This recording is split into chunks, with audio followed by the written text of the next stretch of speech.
IVC.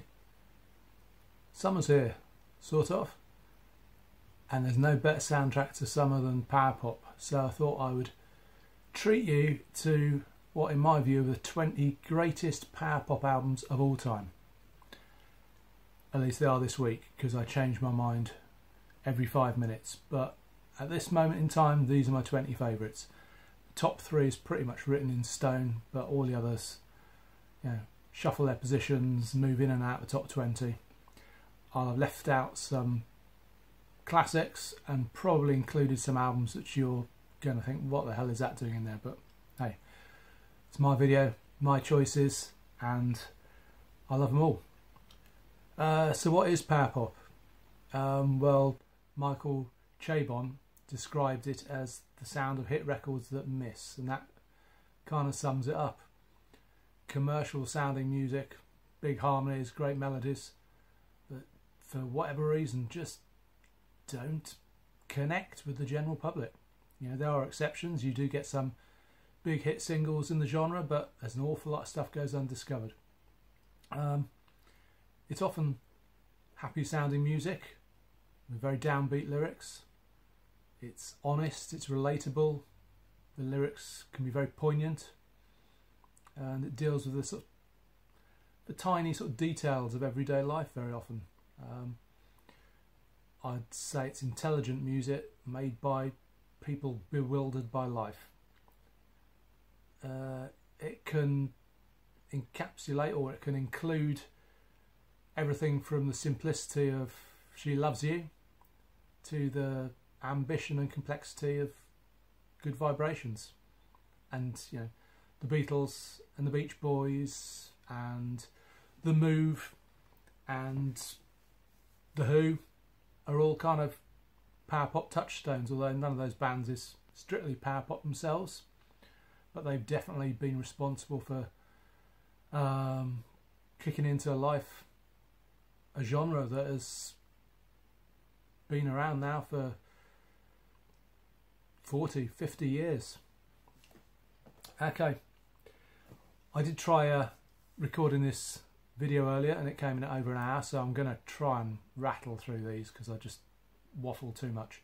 I'm going to be showing a mixture of vinyl and CDs because a lot of these were never released on vinyl. They came out, some of my favourite albums came out in the 90s and the early 2000s and didn't get a vinyl release, or they got a very limited vinyl release and I've never managed to get my hands on a copy. So, you know, when I've got vinyl I'll show it, otherwise it'll be CD. Okay, well let's get started. Number 20. And it's an album by some guys from Brighton on the south coast of England whose material is normally kind of classed as indie, slightly psych-leaning indie, but they did this one album which is pure power pop. The band is, and the glare is bad on that, sorry about that. The band is the Electric Soft Parade and the album is Idiots. And this is a superb album. I mean, the opener on it, which is called The Sun Never Sets Around Here, great title for a power pop song. That kind of tells you everything you need to know about what's going to follow. They've obviously been listening to a lot of Fountains of Wayne, and you name the power pop band, they've obviously been listening, and they've made it their own. There's a great track on here called The Corner of High Down and Montefiore, and that has sort of an epic orchestrated grandeur to it, with huge harmonies and harp and violins weaving in and out. So there's ambition here as well as the sort of 3-minute style pop song. So a great place to start. My number 20, the Electric Soft Parade. And number 19, we're on to the CDs. And this is a band out of Sweden who were heavily influenced by Jellyfish, and I don't think could believe their luck when they managed to get Andy Sturmer from Jellyfish to produce their album and play drums. And it's the Merrymakers and their Bubblegum album.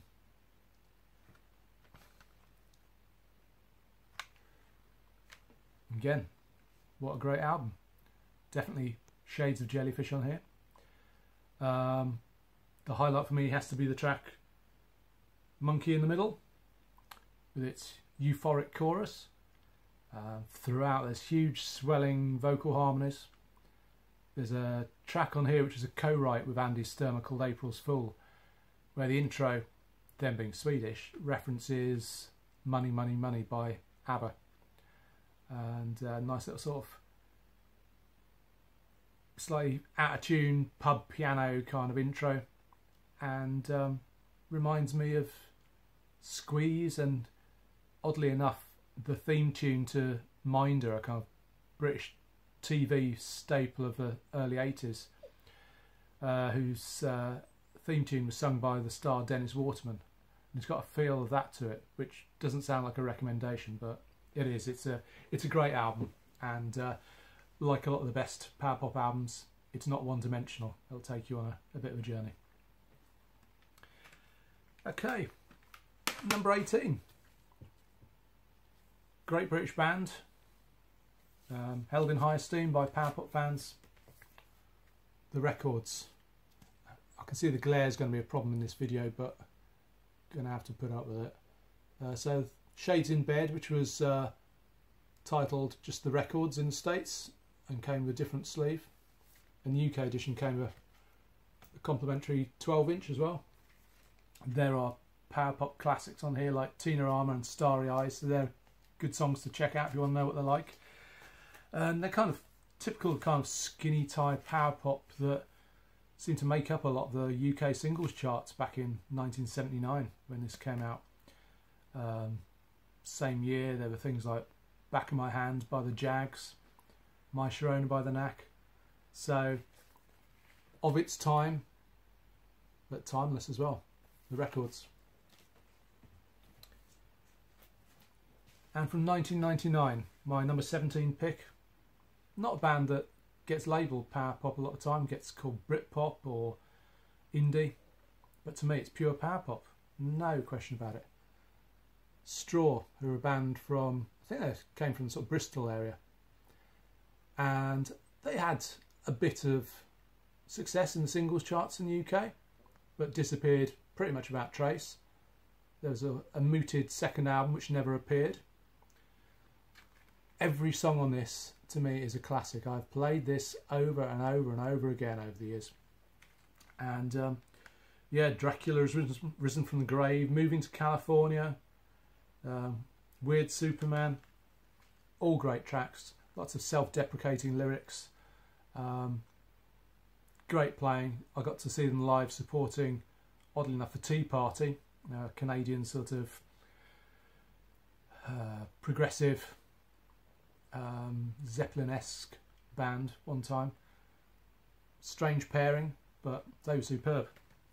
So the Straw. Number 16 is a band out of Illinois, and it's Screams and their self-titled album. This came out in '79.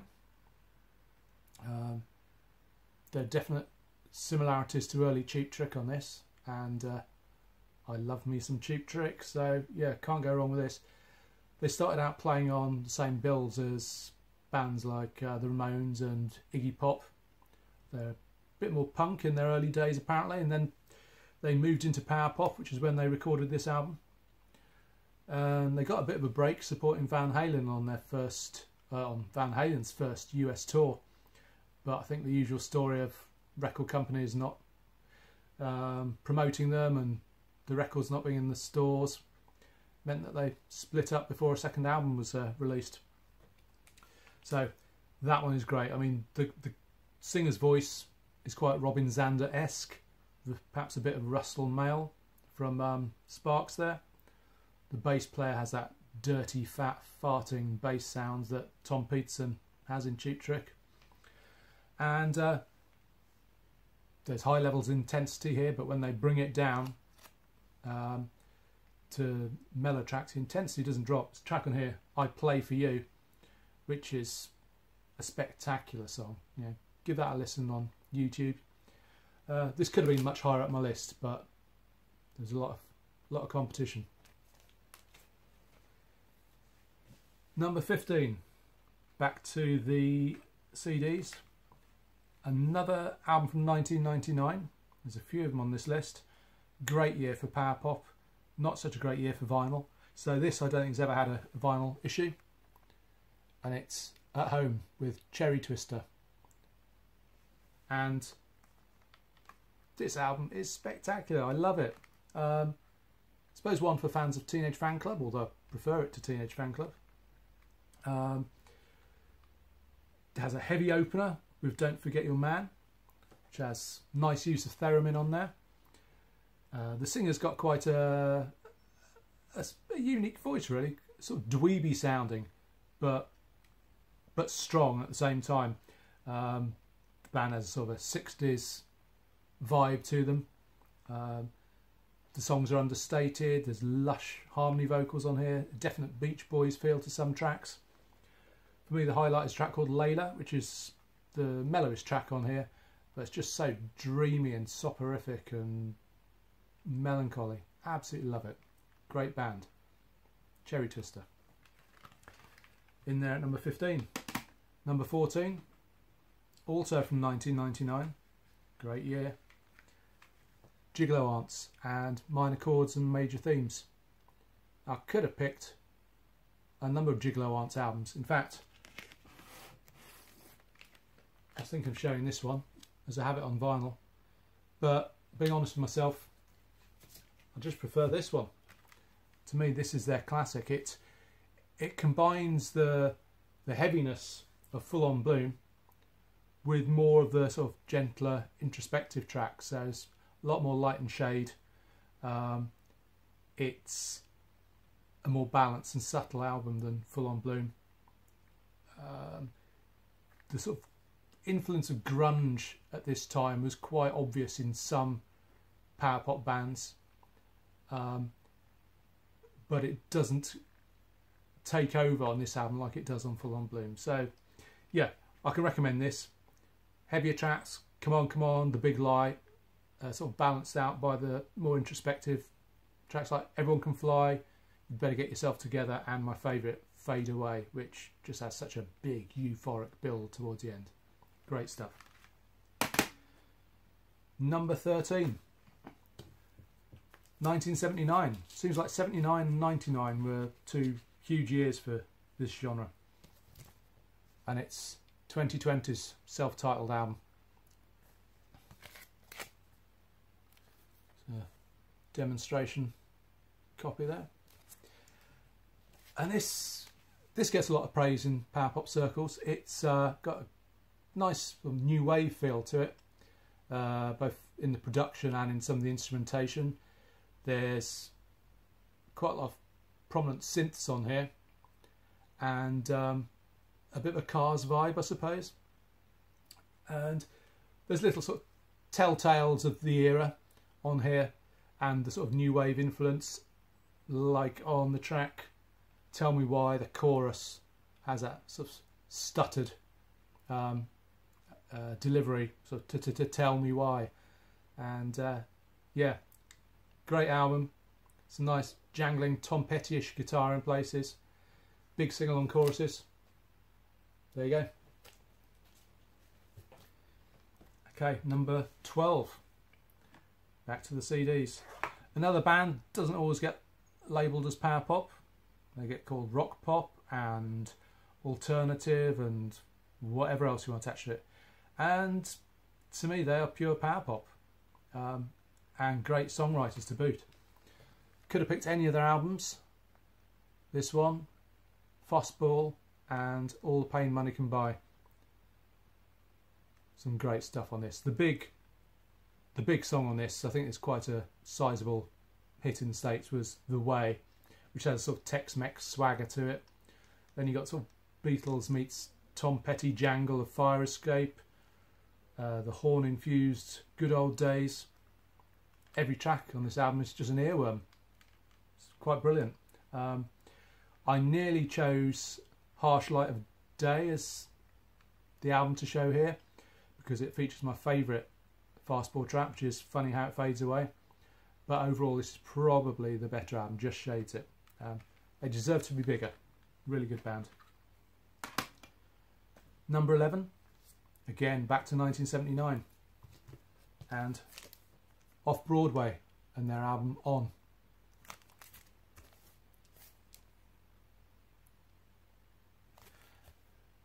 And this is just another great late 70s power pop album. You know, tough punchy riffs, power chords. The drummer just drives every song along with these great tom-tom rolls. The first track on the album, Stay in Time, kind of sets the scene perfectly. It wastes no time in getting to the chorus, and you get the sort of trademarked power pop hand claps in there. It's the perfect power pop album. Off Broadway. That was number 11. Number 10. Back to the CDs. This one from 2002. And this guy's full name is Blue Macaulay, but he just went under the name of Blue. Which, when I first got this, I thought his name was Blur. Which is a bit confusing because there's already a band called Blur. There's already a band called Blue, or a couple of bands called Blue. I don't think it held him back. Some great songwriting on here. He's a talented guy. He was also responsible for the LEO project, which, if you can't work it out, was his sort of tribute to the greatness of ELO. He did an album called Alpaca's Ogling, which is just a fantastic ELO pastiche. But this album is probably his masterpiece. Amplifier magazine, according to his hype sticker, called it the first truly great record of 2003. Even though I've got this down as coming out in 2002, but hey, fantastic stuff.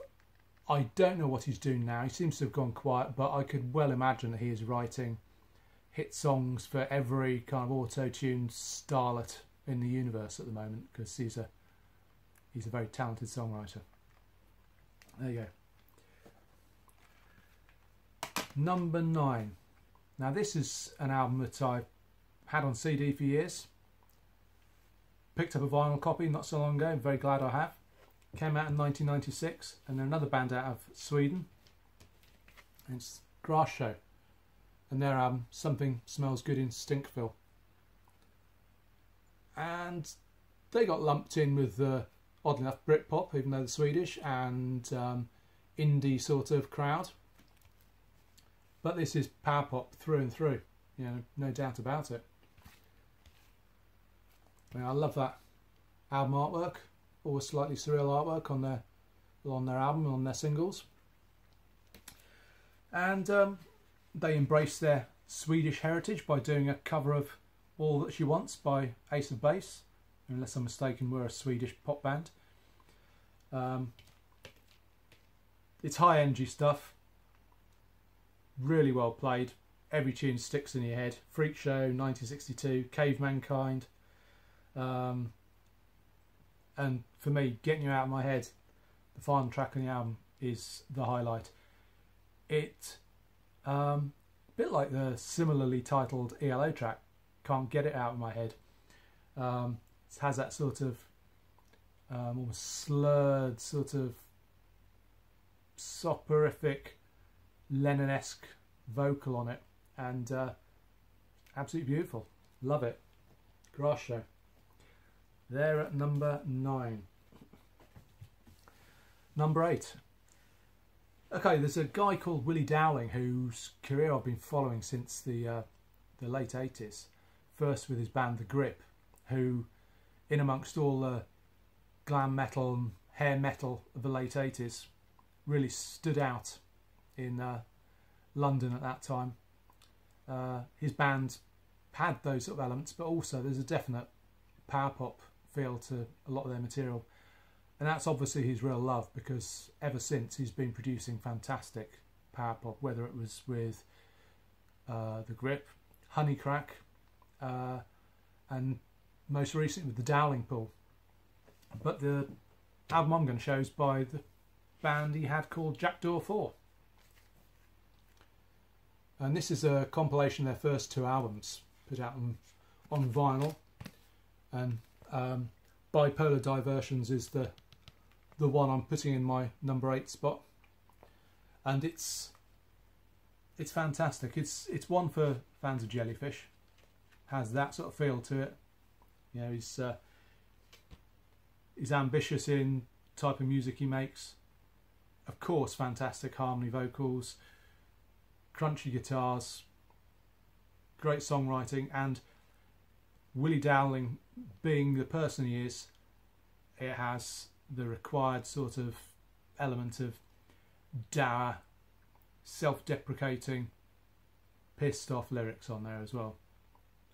You know, I think his years of being a talented guy who never quite got his dues has just fed into his lyrics. Actually makes his music better. Probably doesn't do a lot for his bank account, but yeah, Willie Dowling, anything he has done is well worth looking up. But this compilation of his first 2 albums I can definitely recommend. Good stuff. Okay, number 7. And hey, we're back to 1999. And the Shazam and Godspeed the Shazam. I could have picked pretty much any of their albums because they're all superb, but this is the one that really, you know, does it for me. The singer, name escapes me at the moment. He's got a nice rasp to his lead vocals. There's a lot of acoustic guitar underpinning the sort of clanging power chords on here. Big harmony backing vocals. There's theremin on a few tracks, which lends us sort of a slightly, you know, jittery psych element to some of the tracks. It's ambitious stuff, and I think more than any of the bands on this list, this lot perhaps encapsulate what Pete Townsend thought of as power pop when he coined that phrase, because there's definite sort of Who elements, The Move and Cheap Trick on here. It's really good stuff. Okay, where are we at? Number 6. Excuse me. This album's from 2002. I could have picked again any one of their albums because they're all superb. And Brian Wilson obviously thought so.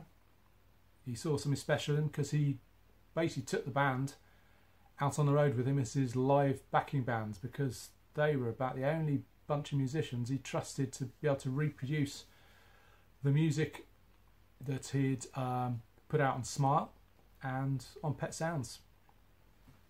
And it's the Wondermints and their Mind If We Make Love To You album. And like I say, big Pet Sounds influence on this. You know, they're obviously utterly besotted by that Brian Wilson sound, but there's a loungy 60s sunshine pop element to this as well, so you get that kind of Kurt Butcher, Sagittarius, the Millennium kind of feel to some of the tracks. I mean, listening to this, you can shut your eyes and imagine you're surrounded by an orange shag pile nylon carpet, moulded white plastic furniture, and listening to it on a hi-fi console in a Perspex bubble. It's just so atmospheric, so beautifully done, great production, great songs. The Wondermints. Then number 5, a record that some people might think sacrilege I haven't put at number 1. It's up there, and it's Big Star's debut, number 1 record. And I guess Big Star were the first band to kind of distill their sound to what we now know as power pop. You know, the sweet vocal harmonies, the sort of downbeat lyrics, the big choruses, the mix of acoustic and electric elements. And you know, you can hear the influence of the Beatles and the Byrds, which, like I say, are 2 big touchstones of power pop for most bands. And even some of that explosive Keith Moon drumming in places, particularly on My Life Is Right. I mean, it is a classic album. It is one that you have to have in your collection. And it's at my number 5. Number 4. And we're back to the CDs. This time, the year is 2000. and it's the Webb Brothers and their Maroon album. And you might be thinking, who and why?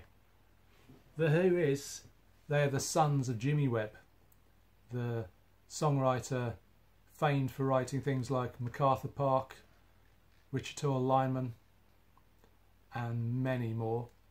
And the apple didn't fall far from the tree with this, because these guys are talented songwriters in their own right. Their ambitions reach well beyond the usual remit of power pop. Again, a fair bit of theremin on here, lots of strings. If they thought it worked, they would stick it on. Weren't going to be contained by the form, or constrained by the form, I should say. The lead vocals are very Elvis Costello-like, and in fact, I'd say the closest comparison I could make to this is if Elvis Costello recorded a bad trip take on the kind of music you find on Pet Sounds. It's spooky, it's epic, it's dark, it takes you places. What it doesn't do is make you dance around the room. This is not a happy album. This is a dark album. Even when you get a track like Summer People, it's the most upbeat thing on here, but it doesn't sound like they're celebrating summer. There's tracks like All the Cocaine in the World, I Can't Believe You're Gone, Sleep If You Can, and Are You Happy Now, which is a fantastic track. And this is one to listen from start to finish on headphones, blasting out, whatever. But it's a pretty special album. I'd call it a masterpiece, in fact. So the Webb Brothers, Maroon. Okay, top 3. Yay! What's it going to be? Well, this is a band I first discovered when I was having a sick day from a job I had in the late 90s, and I bought their first album on CD, kind of thing you do when you have a sick day, and it happened to have a track on it called Sick Day. I thought, wow, this is a sign. It's not the album I'm going to show. My favourite album by Fountains of Wayne is Welcome Into State Managers. I recently picked up the vinyl reissue of this on rather nice red vinyl. Get one of those out to show you. There you go. And to me, this is an absolute genre classic. It could have so easily have been at number 1, so easily. I've played this to death over the years. Love it, love it, love it. I love all their albums, but for me, this is the one. Obviously, it's got the big hit on it, Stacey's Mom. I don't suppose it did them any harm having Rachel Hunter in the video. Probably helped to contribute to the success of that song. But that's a great power pop song. But I'd say it's not really representative of the album. There's so many songs on here which have that real bittersweet element. Hallie's Waitress, Fire Island, All Kinds of Time. And my favourite on here is Hackensack. And I'm not normally a guy for lyrics. You know, I could take them or leave them as long as they don't jar or they're not horribly cliched. But Hackensack really touches me every time I listen to it. You know, it's about some guy living in a small town in New Jersey, stuck in a dead-end job working for his dad, and a girl he used to go to school with is a big star, and he sees her on the TV, and it's sort of a sweet love song to her. You know, that if she ever gets back to Hackensack to look him up, you know, like she would, and that is typical of the lyrics of Adam Schlesinger. I love his stuff. It's such a loss. He died of COVID at the start of last year, and that is gutting to think there'll be no more Fountains of Wayne music. And he'd been in Tinted Windows, the power pop supergroup with Bunny Carlos from Cheap Trick, James Iha from Smashing Pumpkins, and Taylor Hanson from Hanson, and that was a great album. and he'd written, music for films. He wrote the title track of That Thing You Do, the Tom Hanks film, which in itself is a great power pop song. So he'll be hugely missed. Always have this album to listen to, and it's an all-time classic. Absolutely love it. Where are we up to? We are up to number 2. Now, who's going to have a number 1 slot? Who's going to have a number 2?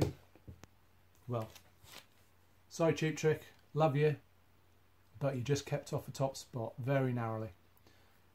Cheap Trick's debut. I've owned this album in one form or another, first on pre-recorded cassette, on vinyl, on CD, for all of my adult life, most of my teenage years, and I love it. I absolutely love it. To me, it tops anything they've done since. It's such a statement of intent. It is a hard album. I mean, I seem to remember there being a hype sticker on the remastered CD saying something along the lines of Cheap Trick were always too weird for the heavy metal kids and too hard for the pop kids, and that kind of sums them up. But I've always felt I'm somewhere in the middle there anyway, so I kind of love the heavy guitars, I love the weirdness, and I love the lyrics again. I mean, Who, on their debut album, trying to introduce themselves to the world, has a song called Daddy Should Have Stayed in High School, which on the surface, yeah, you guess it's an innocent enough song, but it's about a paedophile hanging around the school gates. And it starts off with Hot Love, which is banging song. Speak Now, Forever Hold Your Peace, He's a Whore, The Ballad of TV Violence, Hello Kiddies. Every song is fantastic and leaves you breathless, this album. And the band knew it was great, and I know they knew it was great because there's no side 1, side 2, no A and B. It's side A and side 1. Like, they weren't going to dismiss their any of their songs and relegate them to the B-side. Every song is A-side material. A brilliant album, and only narrowly kept off the top spot. And what could have done that? Spilt Milk by Jellyfish. And this is not only the greatest power pop album ever, it's one of the greatest albums ever recorded, I will stick my neck out and say. And I don't know where to start with this. I've got so many notes written down about this, and I'll try not to waffle on for too long. But Andy Sturmer and Roger Manning Jr., the main guys behind this band, were geniuses and worked so well together. And it's a tragedy they've never worked together since this album. Like I say, it starts with a track called Hush, which is all pristine Beach Boys, Queen type harmonies with string accompaniment. And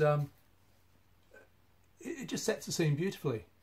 This is an album. This isn't a selection of pop songs. It takes you on a journey from beginning to end. And in fact, the album starts and finishes on the same note, quite literally. The sort of rising note at the start of Hush is the same note that is dying out at the end of Brighter Days. So you're taken full circle, and it just leaves you pinned to your chair by the time you finish listening to it. Love this album. I mean, I watched an online interview with Roger Manning Jr. not so long ago, and he said that the difference between this and their debut, Belly Button, is that this has one more exclamation mark. And I know what he means. It's like it's more, wow, more jaw-dropping. The production is fantastic. It's got a really full sound. There's still space around the instruments. It didn't fall victim of the loudness wars or the brick walling production sort of techniques that have been ruining music for too many years. And it's because the band wanted this to last. I nearly put a Red Cross album, Phase Shifter, in my top 20, and the one thing that kept it out, even though it's a really good album, is because it sounds dated, because it's so obviously come out at a time when brick walling and Nirvana were the big influences, and so many power pop bands had that sort of grunge element creeping in the 90s. And Red Cross Phase Shifter, it's dated, you know, great album, but it sounds dated now. This could have been made yesterday, it could have been made 50 years ago. Roger Manning Jr. said that he wrote music his mum could sing along to. It's not a generational thing. He wasn't concerned with what was cool or current, and possibly that worked to the band's sort of detriment, but it does make the LP timeless. It's a spectacular album. And some of the highlights: Ghost at number 1 with its harpsichord, its midsection with kettle drums, it's completely Beach Boys, you know, stealing harmony vocals. Bye Bye Bye with its accordion and mandolin and umpar band, which Roger again describes as a very tasteful wedding band, and admitted it's inspired by Mary Hopkins' Those Were the Days. But that's great. He didn't care what his influences were. He didn't care whether they were cool. But the sum total of him filtering what he loved in his record collection into his own music was an utter masterpiece. All Is Forgiven is perhaps the only kind of nod to grunge. It's got that sort of heavy, distorted guitar. I mean, the outro, again, Roger described as fuzzy Cocteau Twins. For me, one of the greatest tracks is Russian Hill, with its acoustic guitar and pedal steel guitar and flute and strings. It's dreamy, it's ethereal, transports you to, you know, Russian Hill in San Francisco. It's just gorgeous. Best Friend, with its Ringo style drumming, a sort of Harry Nilsson type track, which is one of the best tracks about masturbation you're ever likely to hear, if you're interested in seeking out these things. And the final track, Brighter Day, is like a carnival parade with sort of Beatles' day in the life elements. There's orchestral parts with tuba and piccolo flute and strings, and all those orchestral parts play counter to the melody of the song. It's a perfect final track, perfect. This sort of harp at the end of the song, which has a kind of, gives a sort of Wizard of Oz feel to it, and then, like I say, that final note pins you to the chair, and you realise that's the same note that introduced the album, and it's so well realised, so well realised, and loved it so much. As well as having the UK original, I bought the heavyweight, more recent reissue. So I think the album never got an issue on vinyl in the States, which is why they ended up bringing this out, and probably because there's a fair bit of demand for it. But another one of those bands that couldn't get arrested when they were around, but now people are starting to realise they're complete and utter genius. And I've been shouting from the rooftops any opportunity I get. So there you go. Quite a long video. Sorry about that. I'm not sure how I could have shortened it apart from making it a two-parter. But those are my 20 greatest power pop records of all time. Hope you got something from this. Love to hear your comments and your recommendations, because I recently picked up this book, Shake Some Action, by John M. Borak, thinking it could give me some inspiration. And it's amazing how few of my choices correspond with his. Don't even feature in the book, a lot of them. And he's got Jellyfish at number 75 in his all-time list, which boggles my mind. But hey, it's interesting to get other people's takes on these things. So let me have some comments, and I'll be back again soon. Take care. Bye for now.